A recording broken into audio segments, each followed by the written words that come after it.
sedang berada di Gunung Merbu bersama anggota DPRA Bapak Kuadri dari Patepang dalam rangka reses meninjau lokasi Gunung Merbu ataupun muara Gunung Merbu yang terjadi dangkal.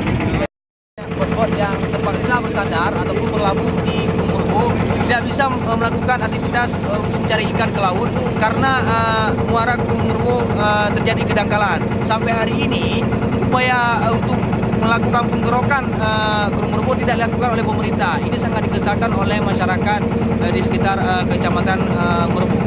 Sekian. Ya, ada kedua terima kasih juga. Ya, kita dari berterima kasih. Ini sudah menyaksikan langsung ya, suasana memang sangat suasana di sini sangat menyenangkan, tapi sangat menyedihkan apabila terjadi dangkalnya ini. Jadi kita berharap kepada pemerintah ataupun dinas terkait supaya ada pertimbangan ya melakukan pengerukan sungai ini supaya nelayan lebih mudah mengangkut